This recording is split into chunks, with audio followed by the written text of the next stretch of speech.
Hello, everyone. My name is Nicole Hyman, and I utilize she, her pronouns, and I am a graduate assistant at the University of Connecticut.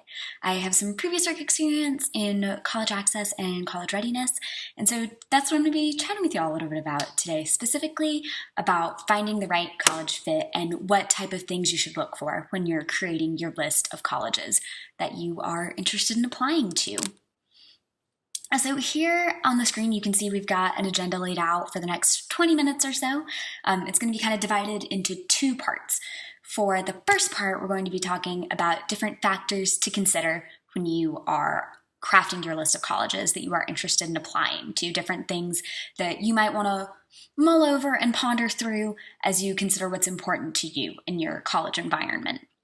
And then once we tackle some of those things, we're going to move on to our second portion, which is actually creating that list of colleges that you're interested in applying to and how you may want to categorize some of those schools and the way that you may want to consider applying once you have that list.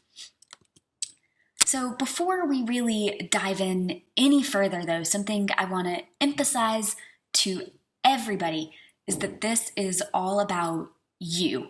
It's about your values, your likes and dislikes. It's going to be about what will challenge you to grow and change. If you are one of those really lucky people that has friends that are older than you or siblings or cousins that you've talked to about the college admissions process and the college going process, that's really, really awesome. And I want you to continue to utilize them as a resource, tap into their knowledge and what they know. Those are super great people to talk to. They have your best interest at heart. They know you. But I want you all to remember that what's best for them may not be what's best for you. So make sure that when you're listening to them and when you're communicating with them, that you're doing it critically with, like I said, your values, your likes and dislikes, and things that will challenge you to grow and change as you communicate with them. And I want you to keep those things in mind as we talk through the two portions of our agenda today.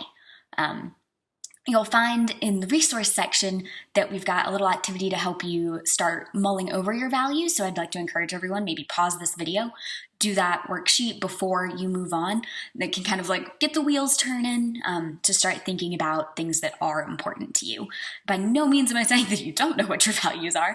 I'm sure you've thought about that a lot, but it might be good to just kind of, like I said, get the wheels turning before we dive into this. So take a look at that below and we'll get moving.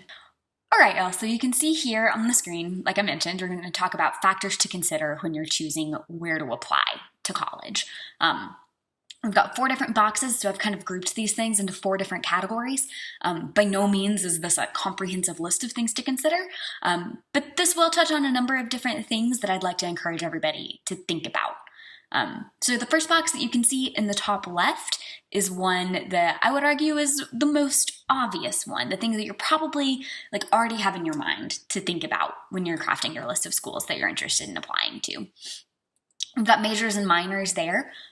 So for example, if you are interested in majoring in chemistry, but you are interested in an institution that doesn't offer a chemistry major, it might be worth considering if that's really the best path for you. And if they don't have chemistry, do they have something else that might be similar or also of interest to you? Would they let you kind of create your own major with different classes where you could learn similar concepts? Additionally, we've got minors there as well. That's a really good way to explore something that may not be like a main interest. It might be something that you have a tangential interest in, something that you're interested in complementing or supplementing your major. So take a look in that area as well. Another way to kind of explore some other interests is through something called general education requirements, sometimes known as Gen Ed requirements. Now, Gen Ed requirements are a way that colleges and universities encourage students to take classes outside of their major and minor and to kind of get a taste of different areas. So say you are that chemistry major, you may have to take a couple of English classes or a humanities class or a history class, even like an environmental science class, something a little bit outside of your realm of chemistry. You'll probably have more general education requirements at liberal arts institutions, but something I think is super, super cool about gen ed requirements is that they give you the opportunity to kind of dip your toes in the water with different things. So if you're maybe not super sure about what you want to major in, which is totally okay, this is a great way to explore and still get credit for things that you need to get credit for.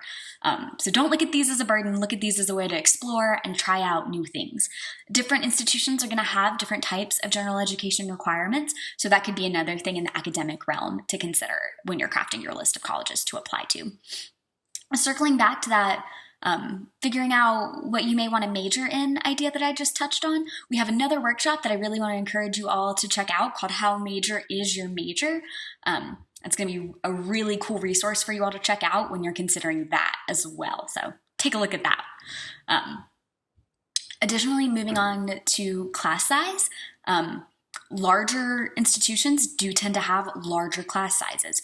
You'll typically find this in some intro level classes, maybe that like intro to chemistry course, than you maybe would find at a smaller institution. So something I really want everyone to think about is if the idea of being in a lecture hall with 300 plus students where the professor just may not realistically have a chance to get to know you and know your name is something that doesn't sit well with you, that's okay, and that's something to consider. Of course, as you move up into higher level courses, those like advanced chemistry courses, the class sizes would get smaller. You'd be just people in your major, but that's something to consider, which ties into the size of campus, moving down to campus culture. Like I said, you'll typically find larger class sizes at larger institutions, but something really cool about the different sizes of campus, you can kind of find, regardless of the size of your campus, different niches and different communities that you are really a part of. That tends to be particularly important on larger campuses, where you may not have the chance to get to know quite as many people. You might need to be more intentional about finding a community that you feel connected to. And we'll talk about ways to do that a little bit moving forward in the co-curricular opportunities section. But just something to keep in mind, that, at a campus of 40,000 students, you might need to be particularly intentional about that, whereas a campus of 3,000 students, that might not be quite as challenging of a task. I do still want to encourage everyone to be intentional about that, though, regardless. Another thing to consider is the location of the campus. Is it in an urban area, a rural area, a suburban area? But then beyond that, what types of things are around the campus? Are you 15 minutes from a really cool hiking area and you really love to get outdoors? Or are you in the center of a really neat metropolitan city where you have different arts and museums like at your disposal? Just things to consider as you factor in. Additionally, along with location is the distance from home and your loved ones. If the idea of being a plane ride away from your family and your hometown community is something that doesn't sit well with you, then maybe attending college a plane ride away might not be the best idea for you. So again, just something to consider. I think this is also a really interesting area when we talk about ways that you can grow and challenge yourself and change. This could be something to consider. Additionally, something that I think is incredibly important and I would not want anybody to overlook are campus values. Now you're probably thinking, Nicole, that sounds so lofty. What is that? What are campus values? Sometimes it's tough to figure those out if you're not a member of that campus community, but there are ways that when we're researching colleges, we can begin to figure that out. I'd encourage everyone to follow the colleges and universities that they are interested in applying to on social media to see the types of things that they are posting about. A way that a university brands itself can tend to be a good indication, at least, of the ways that they aspire to value things within their community. Additionally, you can follow different clubs and organizations on campus to see what types of things they're getting involved in. You can check out university mission statements and values statements. Those are typically published online. You can just Google like University of Connecticut mission statement and see what's in there. So I think because you're trying to be intentional about matching your values to your future campus community's values, that this is something incredibly, incredibly important. If I could put like a big, big star on it, I definitely would. So be intentional about checking out your campus values as well. So moving on to co-curricular opportunities, like I touched on earlier, I'm going a little bit out of order here. Different ways you can connect on campus and help build your own personal community are super important, kind of like the icing on the cake for your college experience. Of course, academics are really important, but when you're building a new home for yourself, these different things can really make a difference, can help you connect with people with lived experiences that are similar to your own, can help you connect with people who have similar interests to your own, and can really make this feel like a second home for you. And that's really important. You can do that through sports, through arts, fraternity and sorority life, all sorts of different other clubs and organizations on campus. Typically under a student life or student affairs tab on a college or university website, you can find these different types of organizations on campus. So as you're considering what you may like to be involved in socially in college, I really want to encourage everybody to take a look at those types of clubs and organizations. On the flip side, on the more academic and career preparation side, take a look at what types of resources are available to students pursuing internships as well. I like to think about that chemistry student who maybe between their sophomore and junior year is interested in an internship to see if they might be interested in working in a policy-related field in regards to chemistry. That may not be something that they're really interested in, but you may not have known that before you did that internship.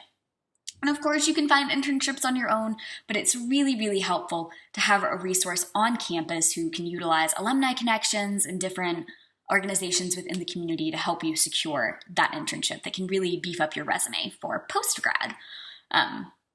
Most colleges and universities do have an internship office that can assist you with that. So take a look in that as well if you are interested in kind of getting your hands wet out in the field while you're in your collegiate experience. Another thing to think about, kind of an enrichment experience, is study abroad.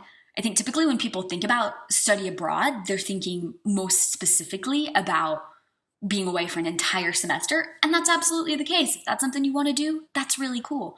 But a number of colleges and universities have options for you to go away for half of a semester or for just a month or 3 weeks. And these are also really neat opportunities as well. Frequently, your financial aid can apply to these experiences. So if that is something that appeals to you, something you're interested in, that you don't want to graduate college without having had the chance to do, I do really want to encourage you to take a look at that, see what opportunities might be available to study abroad through this college or university. Similarly, in an academic realm, a number of different colleges and universities have different tutoring and resource centers on campus when you might feel like you need additional support academically. So that chemistry student might be awesome in the math and sciences, but when taking a general education course in history, may struggle to adapt to the writing style required in a history class. Many colleges and universities have writing centers on campus, math centers on campus, general tutoring centers on campus that can assist with specific classes to make sure that you're able to do your best academically. That way you can enjoy all of those co-curricular opportunities as well and not stress about having the proper support that you need to succeed academically. So just something to keep in mind. You can also find those types of resources on the college or university's website as well. So take a look at that as well. So moving into our last category, our last box, bottom right, logistics of admission. This is, I'd argue, maybe the least fun of the boxes, but definitely still something that I want everybody to consider. So we'll, in just a moment, go into how many colleges or universities might be the sweet spot to apply to.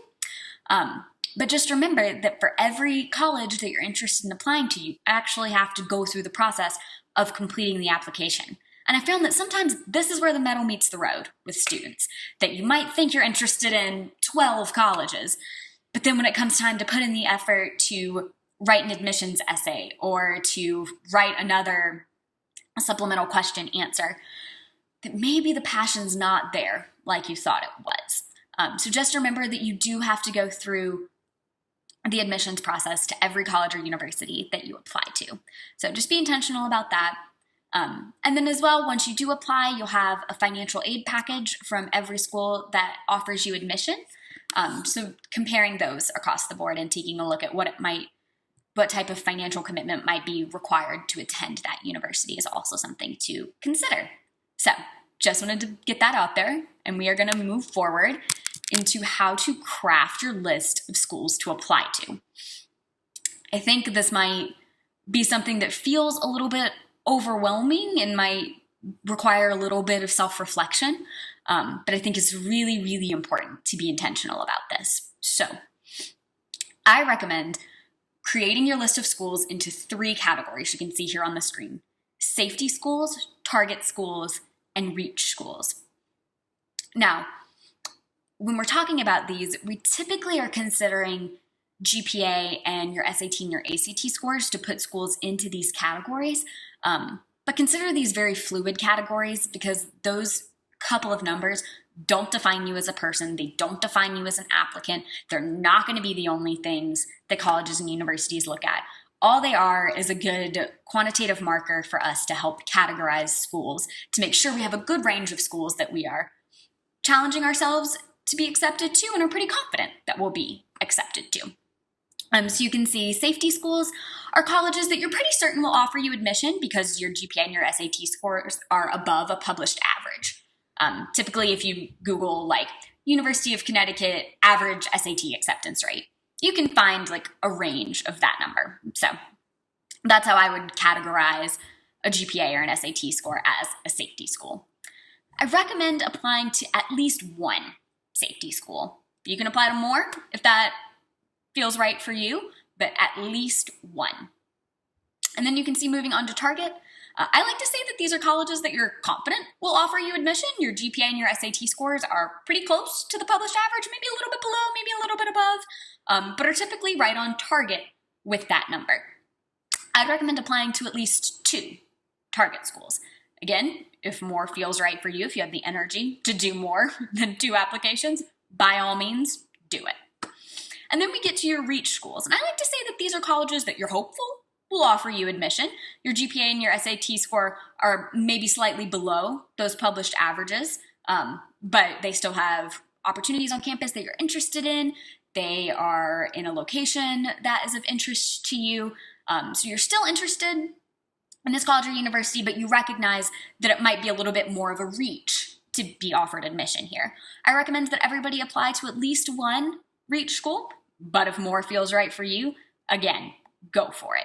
I would argue if there's any one category that you're going to add more to, I'd add more to your reach category. Believe in yourself. You never, ever know what other factors might be considered on your application.